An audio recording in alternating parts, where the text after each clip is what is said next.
Qu'est-ce qui fait que des enfants décollent vraiment dans l'apprentissage de la lecture? On pourrait croire que la réponse se trouve dans les manuels ou les applis, mais en fait elle est ailleurs. Et c'est assez surprenant. On se pose souvent la question. On imagine qu'il faut une tonne de matériel, des jeux, des fiches, mais une analyse fascinante nous propose une piste complètement différente. Une approche qui va vraiment à contre-courant de tout ce qu'on pense savoir. Et voilà l'idée centrale. Pour enrichir l'apprentissage, il faudrait commencer par faire le vide. Enlever des choses plutôt que d'en rajouter. C'est un concept assez radical, et c'est ce qui va guider toute notre exploration. On a tous cette tendance à croire que pour bien enseigner, il faut une montagne de ressources. Pourtant, une expérience menée à Gennevilliers, dont parle notre source, a donné des résultats incroyables en lecture. Et ce n'est pas grâce au matériel, mais justement presque en son absence totale. Et ça nous amène à une idée vraiment forte, le pouvoir du vide.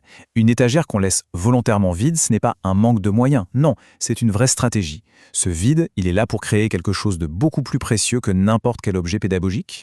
Regardons un peu cette comparaison.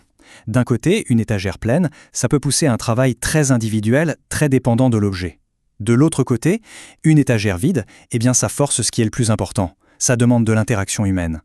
Et c'est justement cette interaction qui va ouvrir la plasticité du cerveau, qui va réveiller le plaisir d'apprendre et au final rendre la mémorisation beaucoup plus facile. Et voilà, on y est. Le point crucial.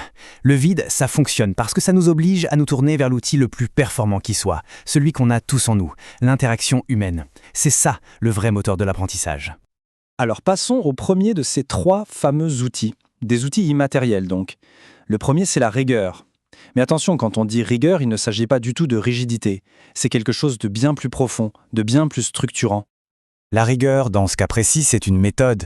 C'est le fait d'avoir un processus clair, systématique, constant pour présenter les toutes premières briques de la lecture. L'idée, c'est de s'assurer que les fondations sont super solides et que tout le monde peut y avoir accès, sans laisser personne de côté. Et concrètement, ça se traduit commun. C'est à la fois simple et très puissant. On donne le bon son pour chaque lettre. On vérifie que chaque enfant l'entend bien, qu'il peut se l'approprier. On s'assure que c'est compris. Et surtout, on le fait avec régularité. C'est cette constance qui va construire la confiance et la compétence. Et cette phrase, elle illustre l'idée à la perfection. Les lettres physiques, qu'elles soient en bois, en plastique, peu importe, ce ne sont que des supports. Le vrai matériel, celui qui a tout changé, c'était la méthode, la connaissance et la rigueur de la personne qui enseignait. Allez, on passe au deuxième outil matériel. Là, on quitte un peu la méthode pure pour aller vers la qualité du lien humain. Cet outil, c'est la présence. La présence, ce n'est pas juste être physiquement dans la même pièce qu'un enfant, bien sûr. Non, c'est un engagement total. C'est ce moment un peu magique où lire n'est plus un simple exercice scolaire, mais devient un vrai échange, un dialogue entre deux personnes. J'adore cette métaphore du code secret. C'est tellement juste.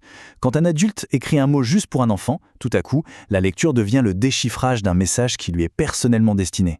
Ça donne un sens immédiat et une motivation incroyable. Ce n'est plus un devoir, c'est une petite aventure à deux. Imaginez la scène. Un adulte écrit un mot, disons « mur ». L'enfant se concentre, il le déchiffre. Et ensuite, il prend le petit papier et va le coller sur le vrai mur. À ce moment précis, le code abstrait devient une réalité, quelque chose de tangible et d'amusant. L'apprentissage s'ancre dans le réel et surtout dans la joie de l'échange. Et nous voilà arrivés au troisième et dernier outil immatériel. C'est une force collective qu'on a tendance à sous-estimer. L'émulation, l'apprentissage entre enfants. L'émulation, attention, ce n'est pas de la compétition, ni de la simple copie. C'est une synergie. C'est cette énergie incroyable qui naît quand un groupe d'enfants apprend ensemble. Ils s'entraident, ils se motivent, ils célèbrent leur réussite ensemble. Bref, l'apprentissage devient une activité sociale et vivante. Cette citation, elle résume absolument tout. Bien sûr qu'il y a un livre, mais le vrai moteur à ce moment-là, ce qui fait que ça fonctionne, ce n'est pas l'objet en carton, c'est le plaisir palpable que les enfants ont à collaborer, à créer quelque chose ensemble. Pour bien se représenter la chose, imaginez la scène. Des enfants de maternelle lisent une histoire à plusieurs voix.